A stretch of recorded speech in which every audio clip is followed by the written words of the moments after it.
Pagi itu, aku terbangun dengan perasaan aneh. Entah mengapa, ada sesuatu yang tidak beres.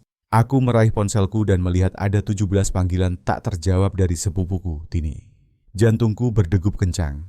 Tini bukan tipe orang yang akan menelepon berulang kali kecuali ada sesuatu yang sangat penting. Mbak Sari, tanah warisan dari bapakmu di Bantul sudah dijual. Aku baru tahu dari Pak Lurah kemarin. Katanya suamimu datang dengan surat-surat lengkap minggu lalu. Kok bisa? Bukannya tanah itu atas namamu? Duniaku seakan runtuh. Tanah seluas 2 hektar itu adalah satu-satunya warisan dari almarhum ayahku. Aku bahkan belum sempat membicarakan rencana apapun dengan Dodi suamiku. Bagaimana mungkin dia menjualnya tanpa sepengetahuanku? Kamu yakin, Tin? Mungkin ada kesalahpahaman. Suaraku bergetar. Aku sudah lihat sendiri dokumennya, Mbak. Ada tanda tanganmu di surat kuasa. Tapi itu pasti palsu. Aku tahu kamu tidak akan menjual tanah itu. Aku menutup telepon dengan tangan gemetar. Dodi sedang di luar kota untuk urusan bisnis. Setidaknya itu yang dia katakan 3 hari lalu. Aku mencoba menelponnya, tapi ponselnya tidak aktif. Aku segera bersiap dan langsung menuju kantor notaris yang menangani jual beli tanah di kecamatan kami. Sesampainya di kantor notaris, kecurigaanku terbukti. Notaris Handoko memperlihatkan berkas-berkas jual beli tanah warisanku. Di sana tertera tanda tanganku, tanda tangan yang jelas dipalsukan. Pada surat kuasa yang memberikan wewenang kepada Dodi untuk menjual tanah tersebut. Tanah itu telah dijual dengan harga 1,2 miliar rupiah, jauh di bawah harga pasar yang seharusnya mencapai 3 miliar. Saya tidak pernah menandatangani ini, Pak. Ini pemalsuan, suaraku meninggi. Pak Handoko tampak bingung. Tapi suami ibu sendiri yang datang dengan dokumen ini. Beliau bilang ibu sedang sakit dan tidak bisa hadir. Saya akan lapor polisi sekarang juga. Saat aku hendak keluar dari kantor notaris, ponselku berdering. Nomor tak dikenal. Halo, dengan Ibu Sari. Ini dari Bank Nusantara. Kami ingin mengonfirmasi penarikan dana sebesar 900 juta rupiah dari rekening bersama ibu yang dilakukan oleh Bapak Dodi pagi ini. Aku terduduk lemas di kursi ruang tunggu. Tidak hanya menjual tanahku, Dodi juga menguras tabungan kami. Uang yang kami kumpulkan selama 15 tahun pernikahan untuk masa depan anak-anak kami. Dalam perjalanan ke kantor polisi, aku teringat bagaimana aku dan Dodi pertama kali bertemu. Saat itu, aku baru saja lulus kuliah dan bekerja sebagai guru di sebuah SMA swasta di Yogyakarta. Dodi adalah ayah dari salah satu muridku yang baru saja ditinggal istrinya karena sakit kanker. Dia seorang duda dengan 1 anak, Randy, yang saat itu berusia 12 tahun. Dodi selalu datang ke setiap pertemuan orang tua murid, tidak seperti ayah-ayah lain yang sering mewakilkan pada istri mereka. Dia sangat perhatian pada pendidikan Randy. Kami mulai dekat ketika dia sering berkonsultasi tentang perkembangan Randy yang sempat terpuruk setelah kematian ibunya. Aku jatuh cinta pada ketulusannya sebagai seorang ayah. Setelah setahun berpacaran, kami menikah dalam upacara sederhana. Ayahku, seorang petani sederhana dari Bantul, memberikan restu meski awalnya ragu, karena Dodi bukan berasal dari Yogyakarta, melainkan dari Jakarta. Dodi berjanji akan menjagaku dan keluargaku. Setelah menikah, kami tinggal di rumah sederhana di pinggiran Yogyakarta. Aku tetap mengajar, sementara Dodi menjalankan usaha kontraktor kecil-kecilan. Hidup kami baik-baik saja. 2 tahun kemudian, aku melahirkan putri kami, Lintang. Keluarga kecil kami terasa sempurna. Ayahku meninggal 5 tahun lalu karena sakit jantung. Sebagai anak tunggal, aku mewarisi tanah pertanian seluas 2 hektar di Bantul. Tanah itu sangat berharga bagiku, bukan hanya karena nilainya yang tinggi, tapi karena tanah itu adalah perjuangan ayahku seumur hidupnya. Bu, kami akan proses laporan ibu, kata seorang polisi wanita yang mencatat keteranganku. Tapi karena ini melibatkan suami ibu sendiri dan ada dokumen legal yang sudah ditandatangani, prosesnya mungkin tidak mudah. Tapi itu bukan tanda tangan saya. Dia memalsukan tanda tangan saya. Kami memahami, Bu. Kami akan melakukan penyelidikan. Untuk sementara, sebaiknya ibu juga konsultasi dengan pengacara. Aku keluar dari kantor polisi dengan perasaan hampa. Bagaimana mungkin Dodi tega melakukan ini padaku? 15 tahun pernikahan kami tidak pernah diwarnai masalah besar. Dia selalu bersikap manis dan perhatian. Meskipun bisnis kontraktornya naik turun, kami tidak pernah kekurangan. Atau setidaknya itu yang aku pikirkan. Sampai di rumah, Aku mendapati Lintang sedang mengerjakan PR di ruang tengah. Putri kecilku yang sekarang sudah berusia 13 tahun itu tersenyum melihatku. "Ibu dari mana? Kok wajahnya sedih?" tanyanya polos. Aku memaksakan senyum. "Ibu ada urusan sebentar. Randy mana?" "Kak Randy belum pulang kuliah, Bu. Katanya ada praktikum sampai sore." Aku mengangguk. Randy sekarang sudah 27 tahun dan sedang menyelesaikan S2 di jurusan teknik sipil. Dia anak yang baik dan selalu menganggapku sebagai ibu kandungnya sendiri. Aku tidak tahu bagaimana harus menjelaskan situasi ini pada anak-anak. Ponselku berdering lagi. Kali ini dari Tini. "Mbak, aku baru dapat kabar dari temanku yang kerja di bandara. Dodi terlihat check-in untuk penerbangan ke Singapura tadi pagi. Dia tidak sendirian, Mbak. Ada perempuan muda bersamanya." Aku terduduk lemas. Jadi ini alasannya. Dodi telah berselingkuh dan merencanakan pelarian dengan kekasih gelapnya menggunakan uang hasil penjualan tanah warisanku. Malam itu, aku tidak bisa tidur. Aku memeriksa semua dokumen dan berkas-berkas yang ada di lemari kerja Dodi. Apa yang kutemukan membuatku semakin terpukul. Ada tagihan kartu kredit dengan transaksi di hotel-hotel mewah, restoran mahal, dan toko perhiasan. Semua di tanggal-tanggal ketika Dodi mengaku sedang dalam perjalanan bisnis. Ada juga beberapa surat dari bank yang menunjukkan bahwa Dodi memiliki hutang cukup besar. Pagi berikutnya, aku menghubungi Pak Harjo, pengacara keluarga kami yang sudah menangani berbagai urusan hukum kami selama bertahun-tahun. "Bu Sari, ini kasus yang rumit. Secara hukum, memang tanah itu atas nama ibu sebagai ahli waris tunggal. Tapi suami ibu telah melakukan transaksi dengan dokumen yang tampaknya sah di mata hukum. Kita perlu membuktikan bahwa tanda tangan itu dipalsukan." "Bagaimana caranya, Pak?" "Kita bisa minta ahli grafologi untuk membandingkan tanda tangan di dokumen itu dengan tanda tangan asli ibu. Tapi prosesnya tidak cepat. Sementara itu, saya sarankan ibu memblokir rekening bersama dan mengamankan aset-aset lain yang masih ada." Aku mengikuti saran Pak Harjo. Aku memblokir semua rekening bersama kami, meski sebagian besar sudah dikosongkan oleh Dodi. Aku juga mengumpulkan bukti-bukti transaksi mencurigakan yang dilakukan Dodi selama beberapa bulan terakhir. Randy pulang sore itu. Dia tampak bingung melihatku yang berantakan. "Bu, ada apa? Ibu sakit?" tanyanya khawatir. Aku tidak bisa menyembunyikan kebenaran dari anak-anak lebih lama lagi. Dengan berat hati, aku menceritakan apa yang terjadi. Randy tampak syok. Tidak percaya ayahnya bisa melakukan hal seperti itu. "Tidak mungkin, Bu. Ayah tidak mungkin melakukan itu. Pasti ada kesalahpahaman," katanya membela sang ayah. "Ibu juga ingin percaya begitu, Nak. Tapi bukti-buktinya sudah jelas. Ayahmu menjual tanah warisan kakekmu tanpa izin ibu, menguras tabungan kita, dan sekarang kabur ke luar negeri dengan perempuan lain." Randy terdiam, matanya berkaca-kaca. Aku akan coba hubungi ayah. Berkali-kali Randy mencoba menelepon ayahnya, tapi tidak ada jawaban. Lintang yang mendengar percakapan kami mulai menangis. Hatiku hancur melihat anak-anakku menderita karena ulah Dodi. Keesokan harinya, aku mendapat telepon dari bank. Ada upaya penarikan dana dari rekening pribadiku, rekening yang berisi tabungan pribadiku sebelum menikah. Untungnya, petugas bank curiga karena jumlahnya besar dan meneleponku untuk konfirmasi. Aku segera ke bank dan mendapati bahwa ada surat kuasa palsu lagi yang mengatasnamakan diriku. Aku semakin panik. Dodi benar-benar ingin menguras semua yang kumiliki. Aku memutuskan untuk mengambil langkah lebih berani. Aku menghubungi seorang teman lamaku yang bekerja sebagai wartawan di sebuah koran lokal. "Tika, aku butuh bantuanmu. Ini menyangkut masa depan anak-anakku." Tika datang ke rumahku sore itu. Aku menceritakan semua yang terjadi dan menunjukkan bukti-bukti yang kumiliki. Dia tampak prihatin dan berjanji akan membantuku. "Sari, ini bisa jadi berita besar. Kasus penipuan dan pemalsuan dokumen. Tapi kamu yakin mau mempublikasikan masalah pribadimu?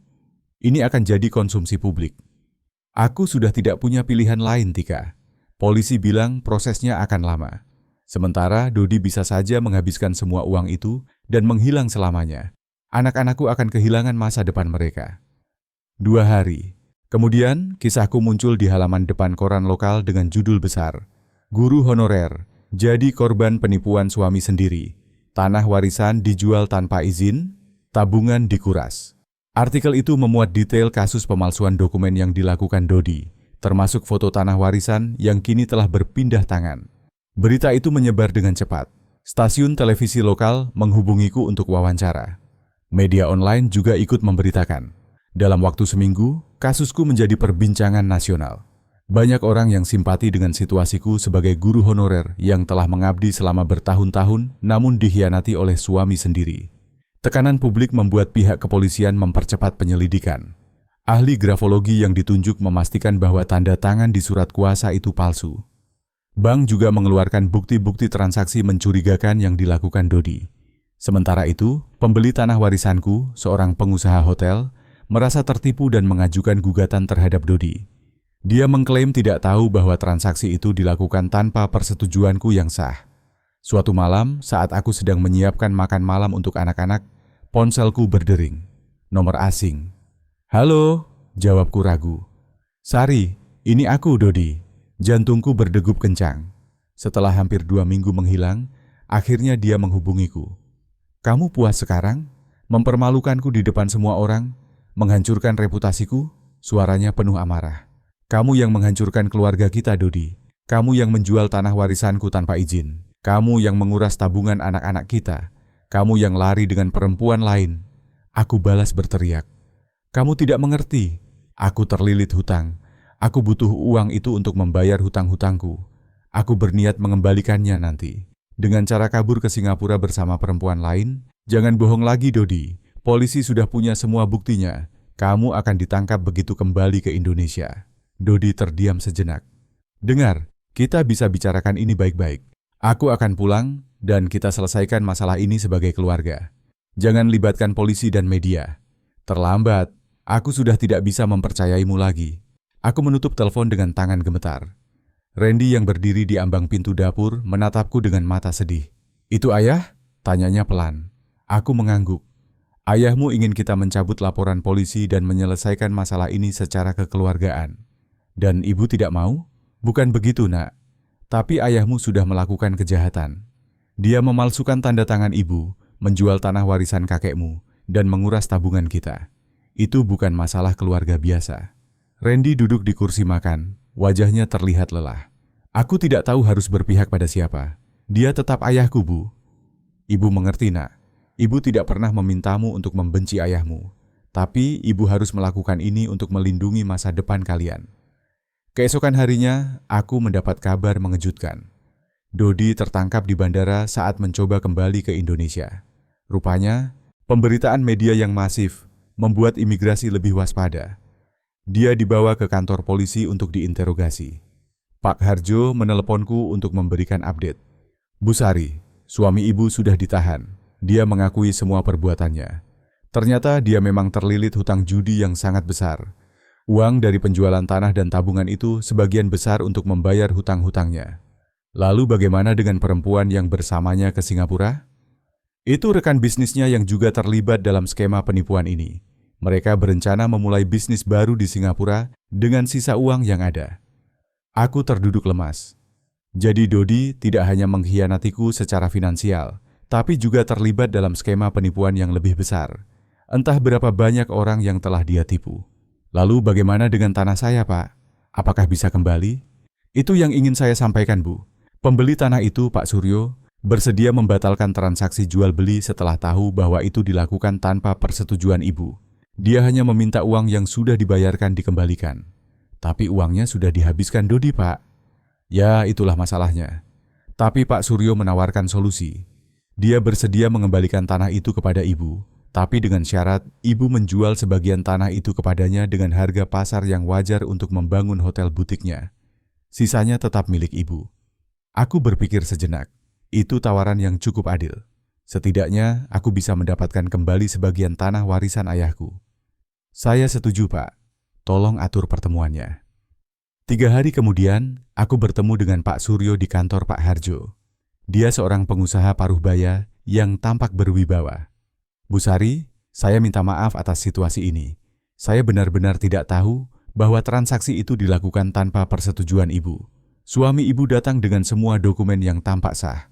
Saya mengerti, Pak. Saya juga berterima kasih Bapak bersedia membatalkan transaksi itu. Saya punya usul, Bu. Tanah Ibu itu lokasinya sangat strategis untuk hotel butik yang ingin saya bangun. Bagaimana kalau kita bentuk semacam kemitraan? Saya bangun hotel di sebagian tanah ibu, dan ibu mendapat bagian dari keuntungan hotel itu setiap bulannya. Tanah tetap atas nama ibu. Aku terkejut mendengar tawaran itu. Maksud Bapak, tanah itu tidak perlu dijual? Tidak perlu, Bu. Kita bisa buat perjanjian sewa jangka panjang, misalnya 30 tahun. Ibu tetap pemilik tanah, dan saya yang mengelola hotel di atasnya. Ibu dapat bagian keuntungan bulanan yang pasti. Bagaimana? Aku menatap Pak Harjo yang mengangguk menyetujui. Ini tawaran yang jauh lebih baik daripada menjual tanah itu. Saya setuju, Pak. Tapi saya minta Pak Harjo yang mengurus semua dokumen legalnya agar tidak ada masalah di kemudian hari.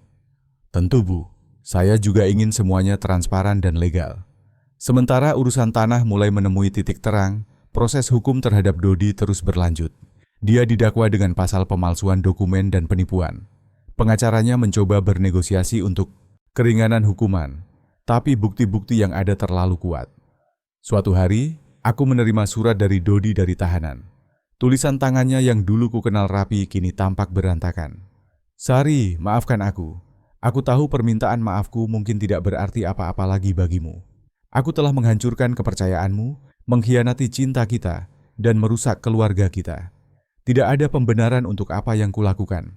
Aku terjebak dalam lingkaran hutang judi yang semakin dalam. Setiap kali aku kalah, aku berjudi lagi dengan harapan bisa menang dan melunasi hutangku. Tapi aku hanya semakin tenggelam. Aku terlalu malu untuk berterus terang padamu. Aku takut kamu akan meninggalkanku jika tahu kebenarannya. Aku tidak memintamu untuk memaafkanku atau mencabut tuntutanmu. Aku hanya ingin kamu tahu bahwa aku menyesal. Aku akan menerima hukumanku. Tolong sampaikan pada Randy dan Lintang bahwa aku minta maaf telah menjadi ayah yang buruk bagi mereka. Air mataku menetes membaca surat itu.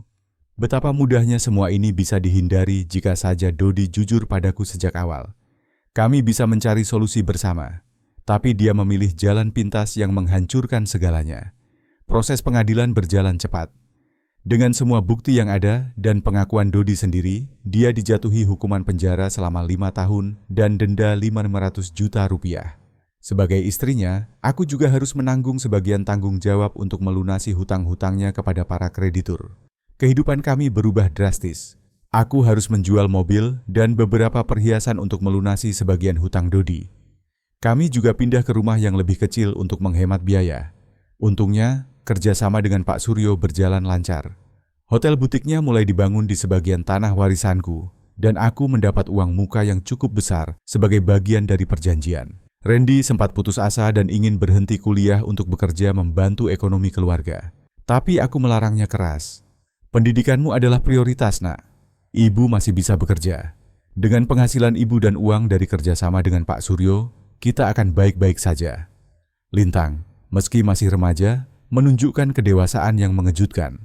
Dia selalu membantu pekerjaan rumah dan bahkan mulai berjualan kue buatannya secara online untuk menambah uang jajan.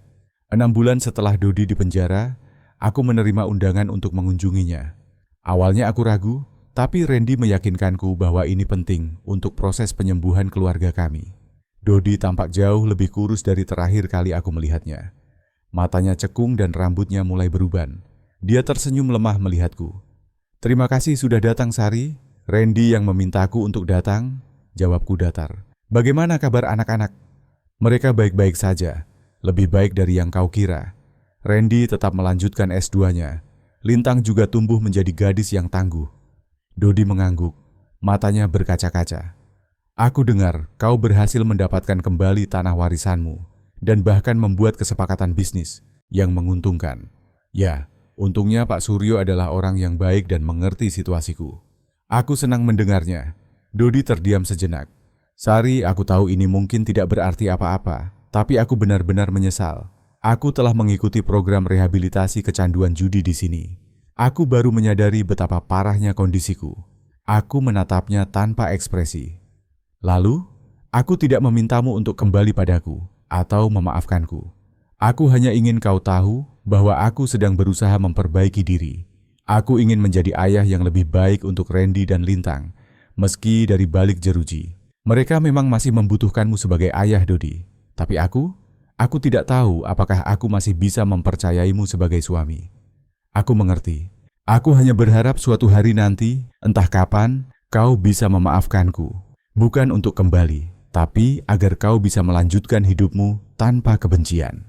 Aku tidak menjawab. Sebagian hatiku masih sangat marah dan terluka. Tapi sebagian lagi mulai merasa lelah dengan semua kebencian ini. Setahun berlalu sejak Dodi di penjara. Kehidupan kami mulai stabil. Hotel butik Pak Suryo sudah beroperasi dan memberikan penghasilan tambahan yang cukup besar bagiku setiap bulannya. Aku juga dipromosikan menjadi kepala sekolah di tempatku mengajar setelah kepala sekolah lama pensiun. Randy berhasil menyelesaikan S2-nya dan mendapat tawaran kerja di perusahaan konstruksi besar di Jakarta. Lintang tumbuh menjadi gadis cantik yang pintar dan berbakat dalam bidang kuliner. Bisnis kue online-nya semakin berkembang. Suatu hari, aku mendapat telepon dari Pak Harjo. Bu Sari, ada kabar baik. Salah satu klien saya, pengusaha properti, tertarik dengan sisa tanah ibu di Bantul. Dia menawar dengan harga yang sangat bagus, hampir 2 kali lipat harga pasar. Sungguh? Tapi saya tidak berencana menjualnya, Pak. Saya mengerti, tapi tawaran ini sangat bagus. Dengan uang itu, ibu bisa membeli properti lain yang lebih strategis atau menginvestasikannya untuk masa depan anak-anak. Aku berpikir sejenak. Tanah itu memang punya nilai sentimental sebagai warisan ayahku. Tapi ayahku selalu mengajariku untuk berpikir praktis. Baiklah, Pak, saya akan pertimbangkan. Tolong atur pertemuan dengan pengusaha itu. 2 hari kemudian, aku bertemu dengan pengusaha tersebut, Pak Tono, di kantor Pak Harjo. Dia menjelaskan rencananya untuk membangun kompleks perumahan mewah di area tersebut.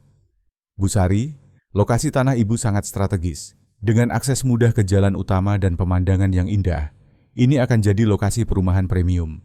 Saya berani membayar tinggi karena potensinya memang luar biasa. Setelah negosiasi panjang dan konsultasi dengan Pak Harjo, aku akhirnya setuju untuk menjual tanah itu. Harganya fantastis, jauh melebihi ekspektasiku. Dengan uang itu, aku membeli rumah baru yang lebih besar dan nyaman untuk kami. Sebuah apartemen kecil di Jakarta untuk Randy, dan menginvestasikan sisanya untuk masa depan Lintang. Aku juga menyisihkan sebagian untuk membangun sebuah perpustakaan kecil di desa kelahiran ayahku, sebagai bentuk penghormatan untuknya. Ayahku selalu bermimpi bisa membangun fasilitas pendidikan di desanya yang tertinggal. 3 tahun setelah dipenjara, Dodi mendapat remisi dan dibebaskan lebih cepat karena berkelakuan baik. Dia menghubungiku sebelum keluar dari penjara. Sari, aku akan dibebaskan minggu depan. Aku tidak akan mengganggumu atau anak-anak jika kalian tidak ingin bertemu denganku. Aku hanya ingin kau tahu, Randy dan Lintang pasti ingin bertemu denganmu. Mereka sering menanyakanmu. Dan kau, apakah kau mau bertemu denganku? Aku terdiam sejenak. Aku tidak tahu, Dodi. Banyak hal telah berubah. Aku mengerti, aku akan menunggu sampai kau siap jika hari itu pernah datang. Setelah keluar dari penjara, Dodi tinggal di rumah saudaranya di kota lain. Dia mulai bekerja di sebuah yayasan yang membantu orang-orang dengan kecanduan judi. Randy dan Lintang sering mengunjunginya di akhir pekan. Mereka menceritakan bahwa Dodi benar-benar berubah. Dia lebih tenang, reflektif, dan fokus pada pekerjaannya membantu orang lain. Suatu hari, Lintang pulang dari mengunjungi ayahnya dengan wajah serius. Bu, ayah ingin bertemu dengan ibu. Dia bilang ada hal penting yang ingin dia sampaikan langsung. Apa itu, Nak? Tidak bisa disampaikan lewat telepon saja? Ayah bilang, ini tentang masa depan kita sebagai keluarga. Dia ingin berbicara 4 mata dengan ibu. Aku menghela napas panjang. Sudah hampir 4 tahun sejak pengkhianatan Dodi. Luka itu masih ada, tapi tidak lagi terasa menyakitkan seperti dulu. Mungkin sudah waktunya kami berbicara sebagai 2 orang dewasa. Baiklah, katakan pada ayahmu, ibu bersedia bertemu akhir pekan ini. Di tempat umum. Kami bertemu di sebuah kafe kecil di pinggir kota. Dodi sudah menunggu ketika aku tiba. Dia tampak jauh lebih sehat dibandingkan terakhir kali aku melihatnya di penjara. Ada kedamaian di matanya yang tidak pernah kulihat sebelumnya. Terima kasih sudah datang, Sari, katanya sambil tersenyum. Lintang bilang ada hal penting yang ingin kau bicarakan. Dodi mengangguk.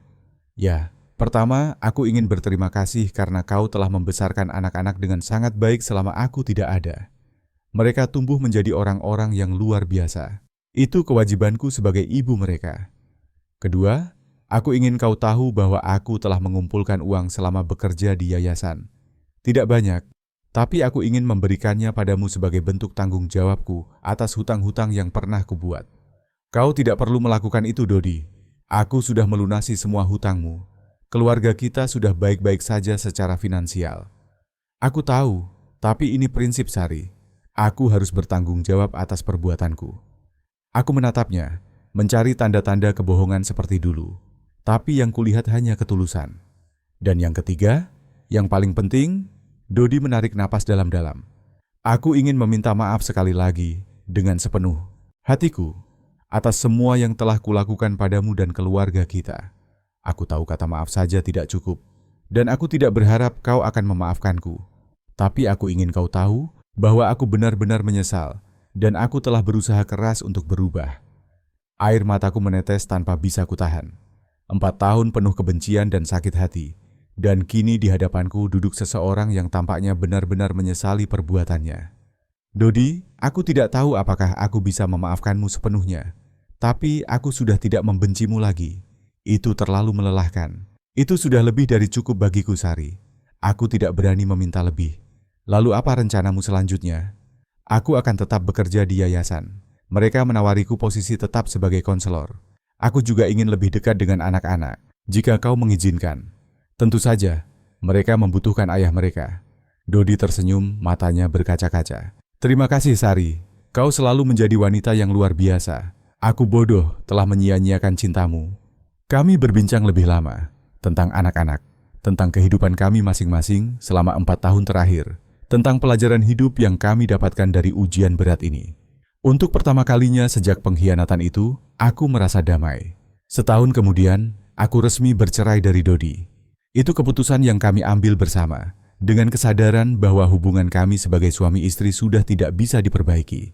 Tapi kami berjanji untuk tetap menjadi orang tua yang baik bagi anak-anak kami. Dodi kini tinggal tidak jauh dari rumah kami, sehingga lebih mudah baginya untuk bertemu dengan anak-anak. Dia juga telah membayar sebagian dari kerugian finansial yang pernah dia sebabkan, meski aku tidak pernah memintanya. Randy telah menikah dengan kekasihnya dan mereka tinggal di Jakarta. Dia sekarang menjadi manajer proyek di perusahaan konstruksi tempatnya bekerja.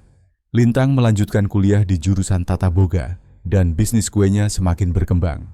Aku sendiri memutuskan untuk fokus pada karirku sebagai kepala sekolah dan aktif dalam kegiatan sosial. Perpustakaan yang kubangun di desa ayahku kini menjadi pusat kegiatan pendidikan bagi anak-anak setempat. Aku sering menghabiskan akhir pekan di sana, mengajar dan membagikan pengalamanku.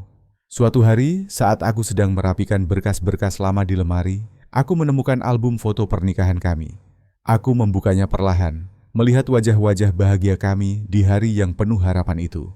Aku tidak lagi merasa sedih atau marah. Yang kurasakan hanya penerimaan bahwa hidup tidak selalu berjalan sesuai rencana, dan itu tidak apa-apa. Ponselku berdering, pesan dari Pak Suryo. Bu Sari, hotel kita baru saja mendapat penghargaan sebagai hotel butik terbaik di Yogyakarta. Ini berkat doa dan dukungan Ibu. Mari kita rayakan minggu depan. Aku tersenyum. Dari pengkhianatan yang menghancurkan, aku telah membangun kehidupan baru yang lebih baik. Bukan hanya untuk diriku, tapi juga untuk anak-anakku, dan bahkan untuk orang lain. Melalui perpustakaan dan bisnis hotel yang kini sukses. Malam itu, aku menulis di buku harianku.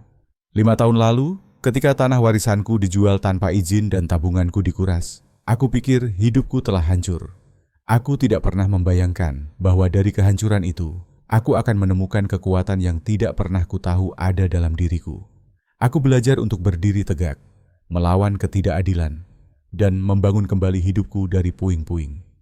Hari ini, aku bukan lagi korban.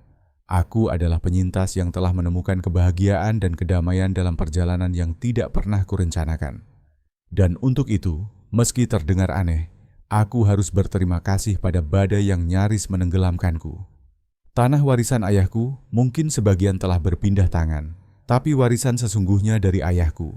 Keteguhan, kejujuran, dan kerja keras tetap hidup dalam diriku, dan kini diteruskan kepada anak-anakku. Itulah warisan yang tidak akan pernah bisa dicuri oleh siapapun.